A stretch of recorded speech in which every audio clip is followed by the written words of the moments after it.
So Rough Animator animation, I wanted to show you because you've seen the best, the most polished and everything. Now, none of us can do that unless you've got like $200 million to make a movie. You're not going to get that high quality, that high finish. But the basic premise of movement you can do with Rough Animator. And I want to show you something that I created in 15 minutes using Rough Animator. And I just sat, I was watching TV one night.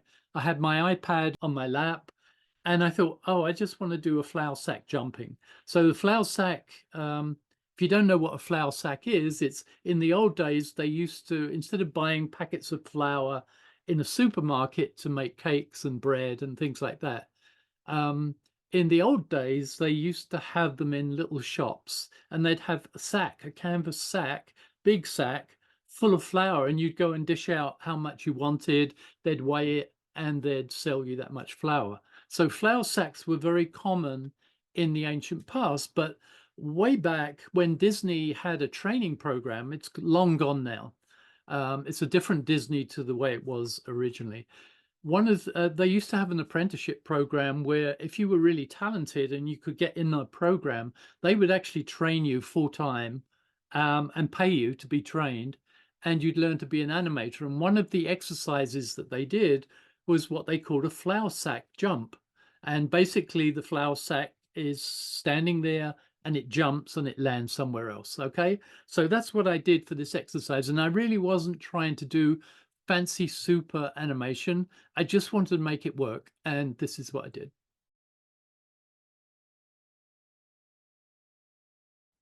So if I go back again, and I wasn't really trying to make it look realistic. I just wanted to get a good jumping action and a weird shape moving around. And the beauty of Rough Animator, in my opinion, is that you can see I basically started by just drawing the black outline and animated that. And then I went back and used pencil tools and just shaded it as if it was shaded in pencil. And that gives you that lovely, or what I call an organic look. It feels hand-drawn. Nothing like the Disney polish, smoothness and everything. But in basic animation, it works very well. The movement works very well. Now I'm going to share away again because I want to go to Rough Animator, and I'm just going to demonstrate how it's going to be overwhelming to start with, and it's okay. I don't expect you to understand it all from the beginning, but I just want to show you from my point of view how easy it is to work with, and I think you'll get that from this demo. So I'm going to share again. Basically, there's a couple of things that I need you to understand, and so this is your drawing area, okay? It really is very easy once you get used to it. At the moment, it's all looking overwhelming, but over here is the tool set, what we call the tool set. So this is a drawing tab, an eraser, a paint pot for filling in paint, and this is a selection tool where you can lasso something and collect it. This allows you to enlarge. This allows you to rotate the screen. Because sometimes if you're drawing at different angles, if you're drawing on paper and you're trying to do a complicated drawing, sometimes you can't get your hand round to it. You turn the paper and you can draw better, and then you turn the paper back and finish it like that. This rotation tool allows you to do that. And this hand tool allows you to slide things around on your screen. I'll explain all that in a minute.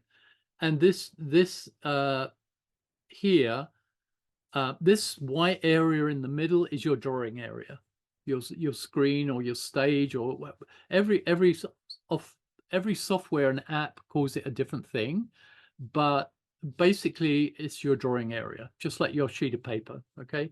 And this allows you to see it larger and smaller. So if I go to 100%, that's actually the size that it's normal. I like to enlarge it up to 100 to 200%. So I got the largest drawing area. And that's really all you need to know about the tools. That if you click on the drawing tool up here, it allows you to choose color. So let's just go. It brings up a palette like that. You can choose all your colors. You can move this way and that way. If you like drawing in different colors, you can do it that way. But basically, right now, I'm going to take it right the way down to black. I'm going to hit OK. And then on that drawing tool, it's on brush at the moment. That's the brush size. So what you can do is use these little buttons.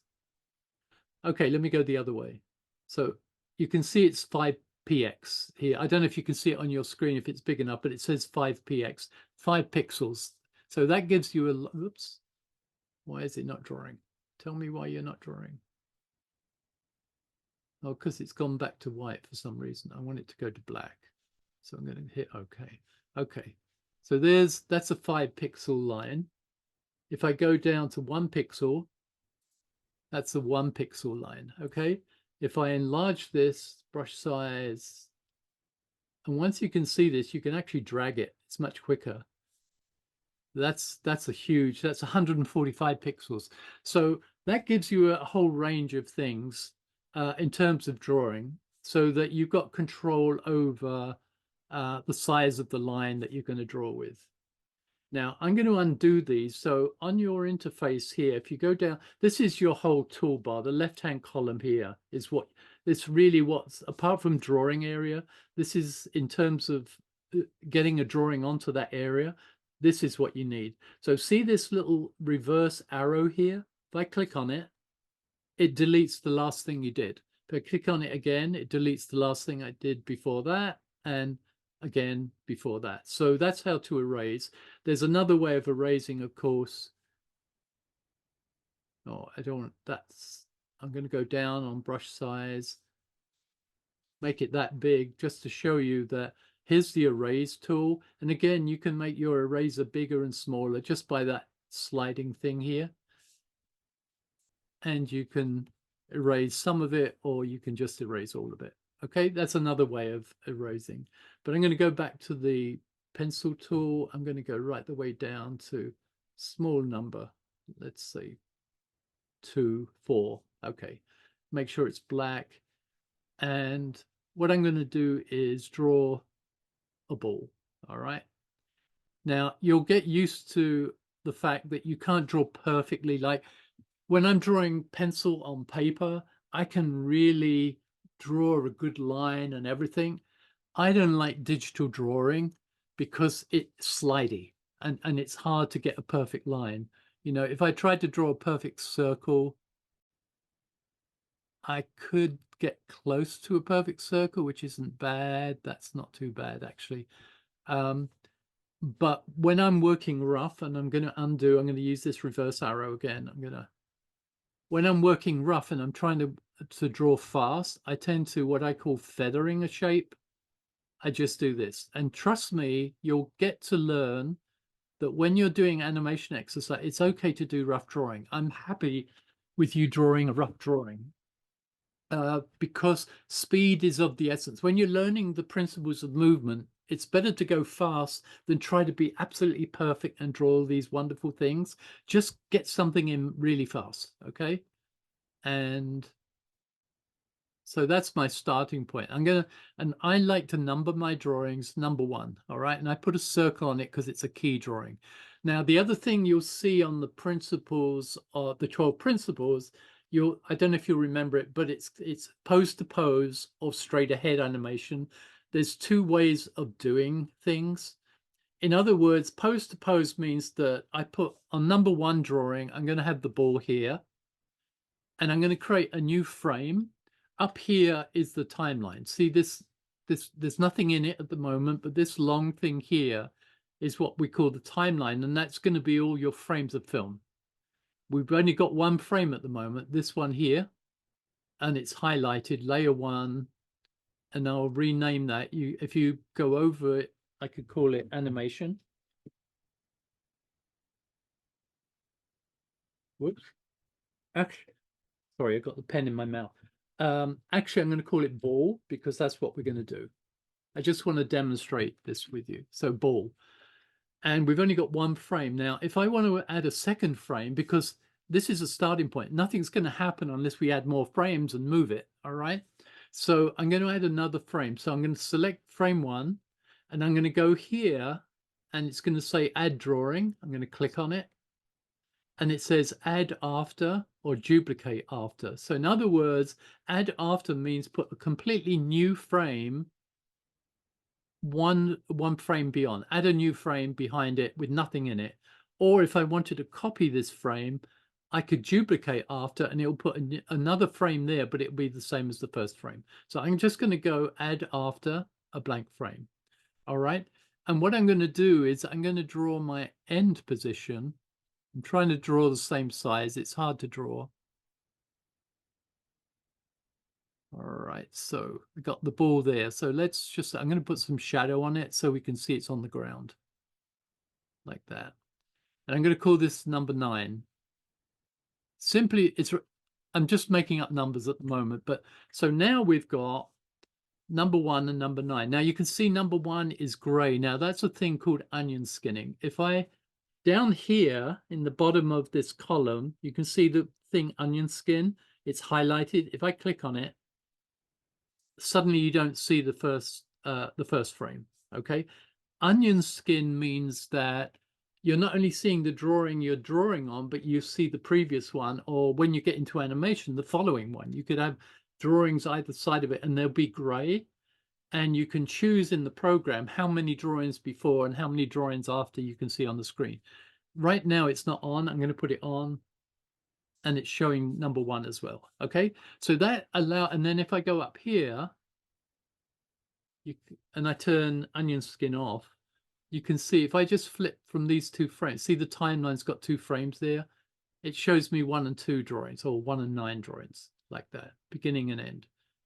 All right, so basically what we're going to do is we're going to start number 1, and on number 9 we're going to land, but number 1 is going to jump up in the air and land on number 9. Now I'm not going to do anticipation or anything because I'm just showing you how the software works. But that's basically it. So what I'm going to do is I want to draw a drawing in the middle, and I'm going to do a little chart for myself. This is what animators do. They'll say, okay, here's a little chart. Here's where we're starting, number 1, and here's where we're ending, number 9. And I'm just going to start by odd numbers first. I'm going to put halfway, a quarter of the way, and 3/4 of the way.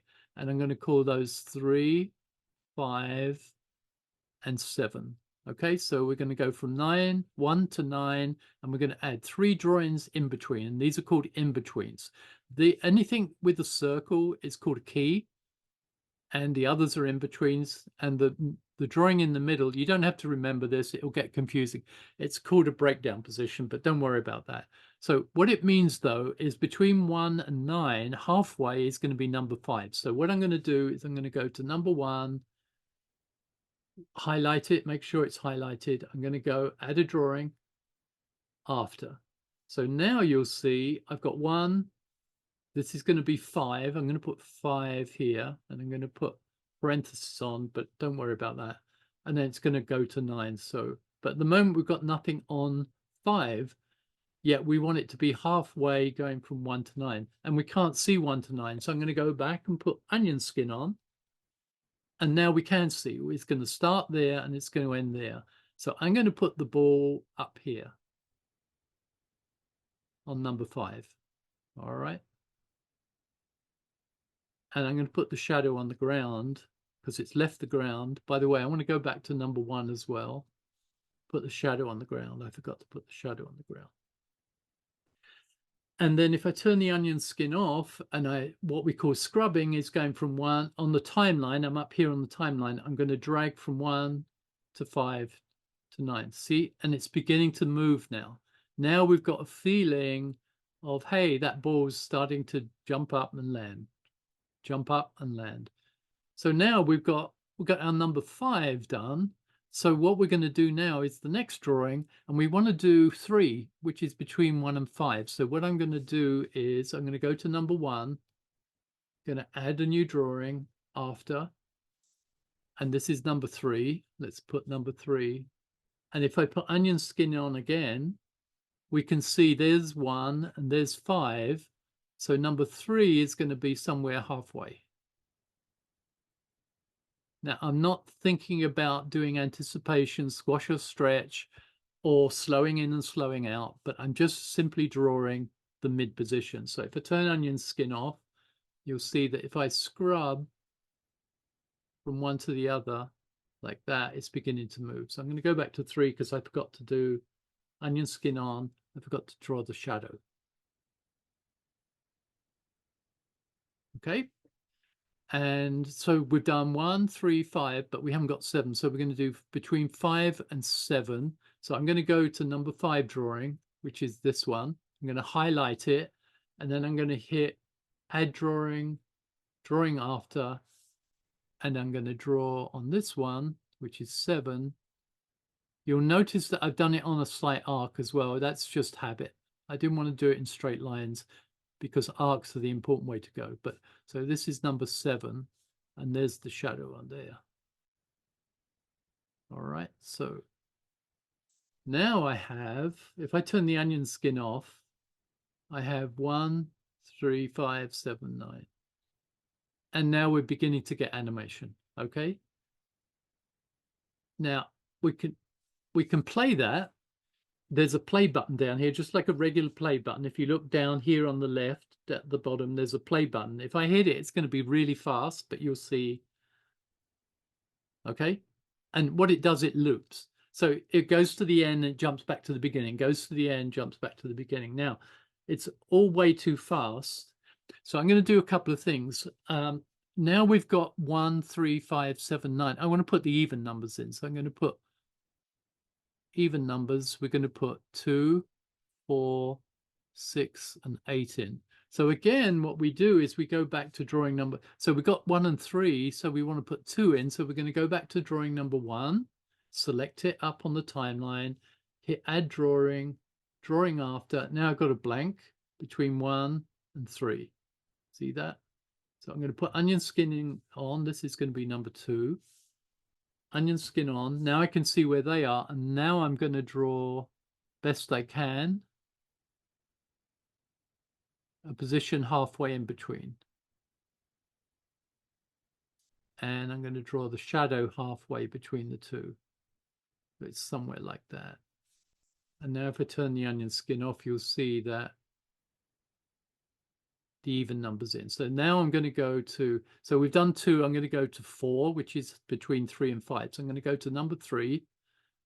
I'm going to hit add drawing after. I'm going to do exactly the same thing. So here's 3, here's 5. I'm going to draw number 4 halfway through. I like to double up the lines just to get it a little bit stronger. I'm going to draw a shadow halfway. And onion skin, that goes 1, 2, 3, 4, 5. See, it's going slower now. If you add more drawings, things get slower. So now, oh, I forgot to put 4.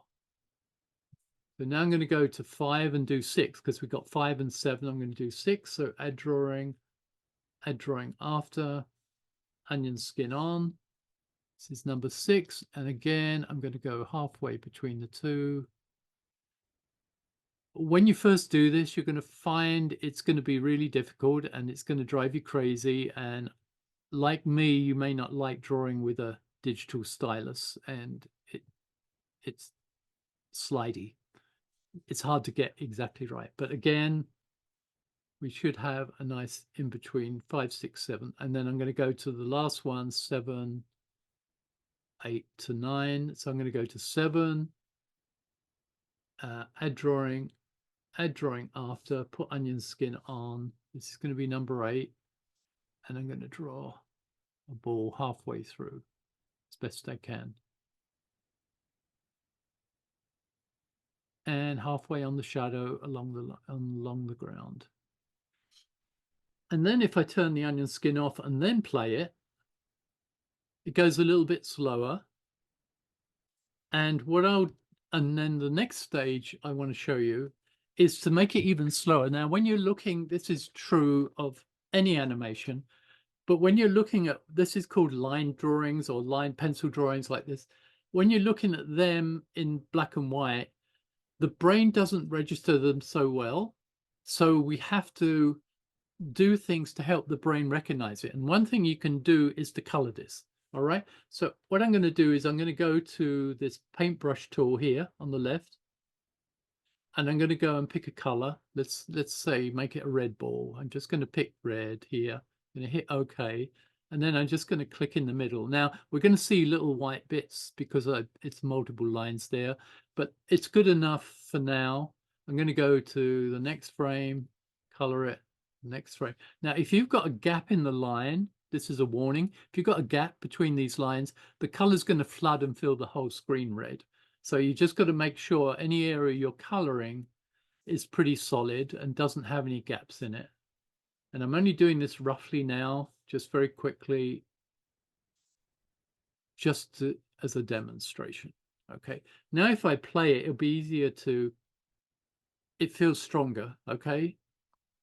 You can still see little white bits in it, but you can, so that's another way of making Rough Animator work very well. Here's another thing.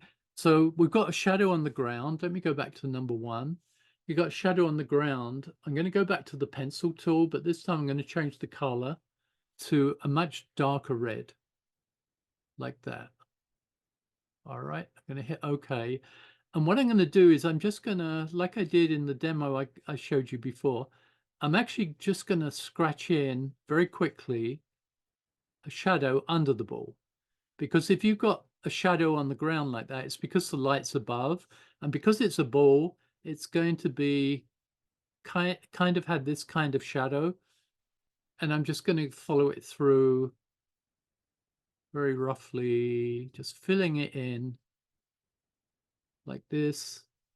And this is what I call organic animation. It's not perfect like those Disney films I was showing you. It's hand drawn, hand script. It's organic. It's hand drawn by an artist, and there's a lot to be said for that. It's got an energy that's not like computer created stuff. And this technically is computer created technology, but you're driving it with your hand drawing. And it has a life all of its own when you draw hand drawing.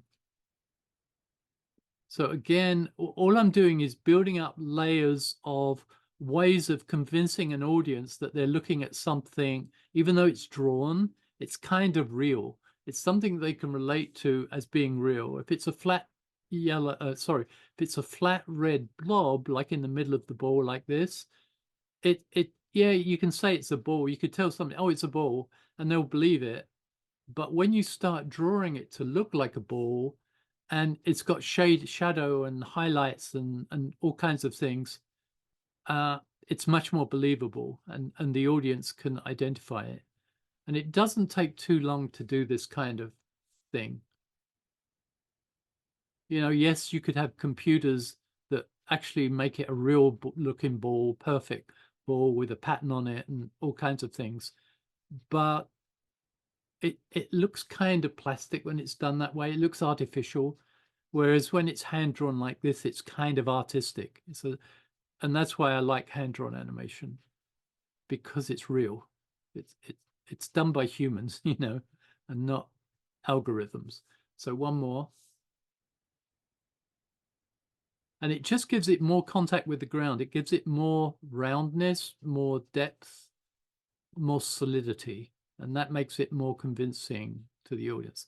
So again, if we play, it's not going to change the speed, but you feel it's more solid now, you see. And there's one last thing we can do while we're at it. I'm just going to go again to the color, and I'm going to go right up and go much lighter. Hit OK, and then I'm just going to put a little highlight there where the light's reflecting down on it, and it's got almost a sheen to it. And it's okay to be scrubby like this. I kind of like it. It's got that organic feel.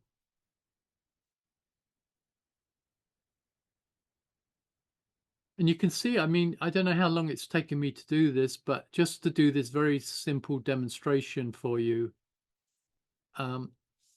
what is it, 10, 15 minutes, you can get something pretty good coming out of something in very little time. You got to know what you're doing, and you got to know the tricks and everything, which is what you're going to learn on this course.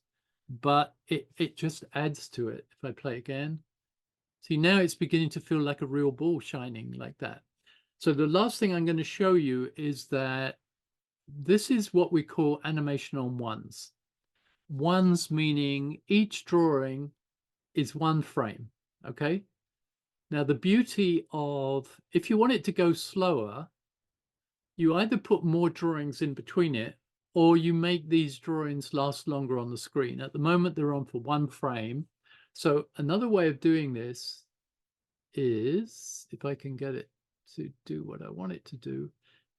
Actually, I'm gonna, up here, I've highlighted the first frame. Up here, it says one frame. If I click here, it's made it 2 frames.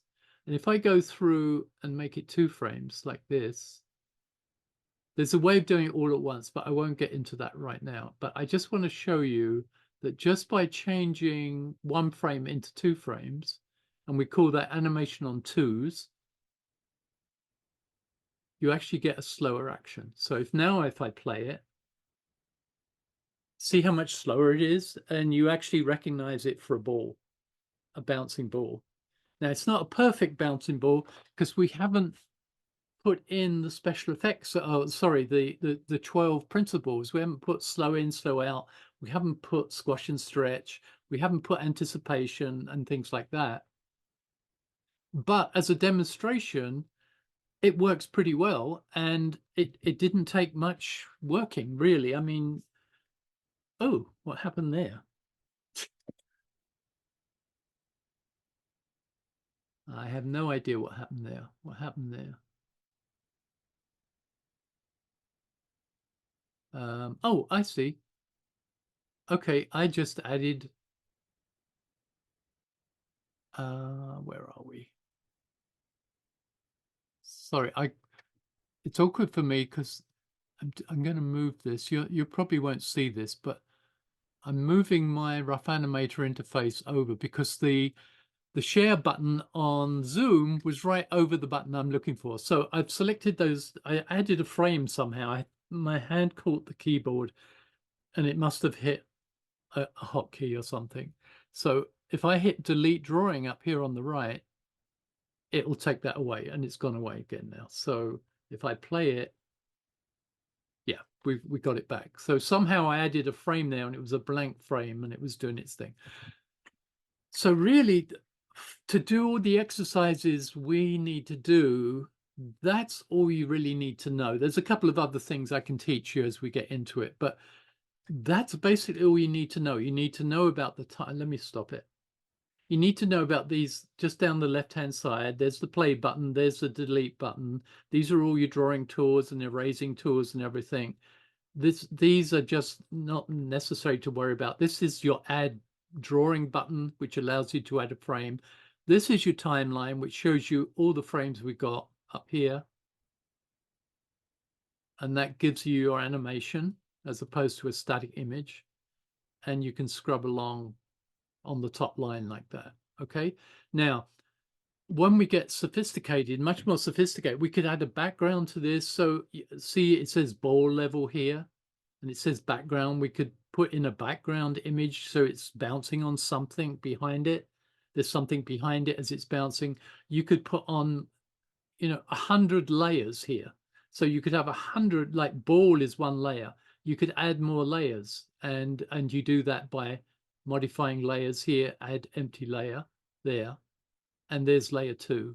And if I draw something on layer 2, just very quickly, because we're getting out of time, if I go up and draw something, let's go to blue, and I'm going to do something blue. Okay. And on layer 2, I'm just going to draw some mountains or something like that behind it, like that, with the sun shining. Okay. And if I then tell that, let me see, what frame are we on here? 18. So it goes to 18 frames. So if I tell this one, if I make it 18 frames long, that means it's going to be visible all the way through. Now it's going to be on top of the ball, but let's play it anyway. So you can see by adding a layer, I've added another dimension to it, and it was very easy to do. Now, let me stop it. It's annoying that it's in front of the ball. So the higher up the layers something is, the more in the front it is. So we can actually take it down beneath the ball, and now the ball will be in front of it. So, oh, why is it not in front of it? Okay, so let me stop that. So the ball should be on top. Now it should be okay. Yeah, there you go. So now we got the ball with a background behind it, and Rough Animator allows you to do an infinite number of layers. You can add all different, you can have layers of animation on top of layers of animation and everything. But basically what I've shown you today is all you're going to need for the rest of the course, unless when you get to your 6-week project at the end, second half of the course, you've got a design approach that needs more than this. But basically Rough Animator does all that, and you can modify everything you're doing as you go along.